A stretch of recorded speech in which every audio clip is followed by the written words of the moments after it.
Compétences, attendus de fin de cycle, objectifs, domaines, disciplines. On va les expliquer au fur et à mesure. En fait, c'est facile. Vous allez voir. Les programmes cycle 2, cycle 3 sont les instructions données aux profs pour enseigner. Ils disent quoi faire, quand, comment. Ils sont gros, c'est écrit petit et il n'y a pas d'image. Il est facile d'y passer des heures sans savoir pour autant vous donner de la tête. Le cycle, c'est 3 années de scolarité.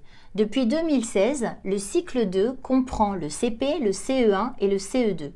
Et le cycle 3 comprend le CM1, le CM2 et la 6e. Les programmes de cycle 2 et de cycle 3 ont 3 parties. La première partie donne les spécificités du cycle. Au cycle 2, des titres les résument en présentant les capacités des élèves et en donnant des indications de base sur la façon d'enseigner. Au cycle 3, il n'y a pas de titre. Elle donne le rôle de ce cycle qui est à cheval entre l'élémentaire, CM1, CM2, et le collège, la 6e, et donne aussi des éléments sur la continuité avec le cycle 2. Cette partie donne aussi les objectifs d'apprentissage dans les différentes disciplines par rapport au langage. Un objectif d'apprentissage, c'est ce qu'on vise à enseigner. Et les disciplines, vous voyez ce que c'est, comme le français ou les maths. La deuxième partie associe les domaines du socle commun aux disciplines. Le socle commun donne la liste de ce que tous les élèves doivent savoir à la fin de la scolarité obligatoire, la 3e ou 16 ans, pour constituer une culture commune grâce à 5 domaines. Même si tous les enseignements sont concernés par tous les domaines du socle, on peut se permettre de constituer des associations domaine du socle, discipline. Le domaine 2, les méthodes et outils pour apprendre, demande de prendre le temps d'enseigner une méthodologie et des stratégies dans chaque discipline. C'est-à-dire comment s'organiser, trouver des informations, mémoriser, préparer un exposé par exemple. La 3e partie donne le contenu des disciplines ou des domaines d'apprentissage. 7 au cycle 2, 8 au cycle 3.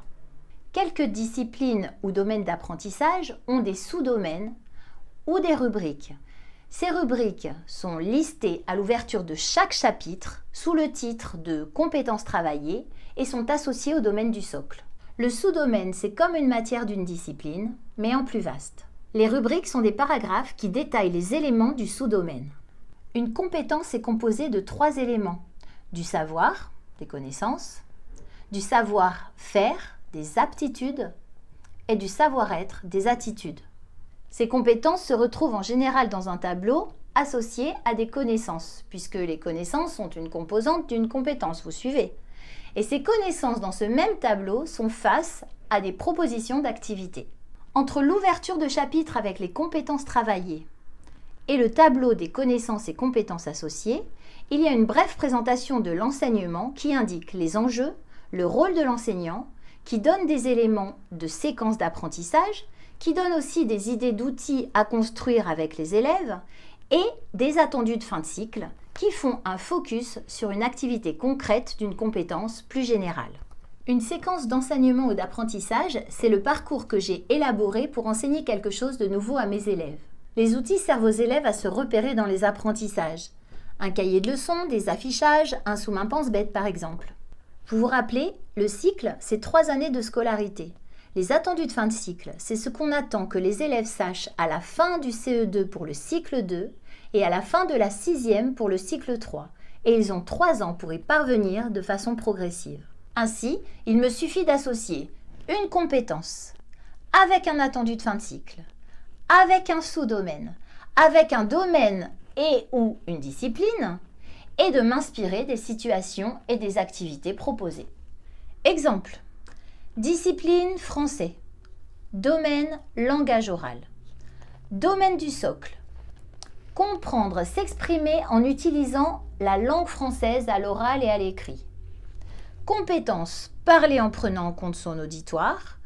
Attendu de fin de cycle, réaliser une courte présentation orale. Je rajoute mon objectif, faire un exposé. Sauf en éducation morale et civique, EMC pour les initiés, où les attendus de fin de cycle s'appellent objectifs de formation. Mais c'est un peu pareil. Et en culture littéraire, en art plastique, en histoire géo en cycle 3, où il y a des questionnements ou des enjeux littéraires, et pas d'attendu de fin de cycle, ni d'objectif de formation. Il suffit de savoir sur quelle discipline ou quel domaine d'apprentissage on veut se pencher. C'est l'emploi du temps qui nous l'indique, et ça, c'est une autre histoire.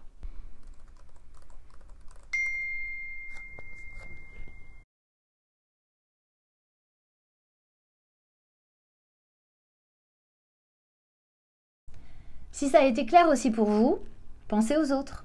Vous pouvez aimer, commenter, partager et poser vos questions dans les commentaires. Alors, à très vite pour la suite.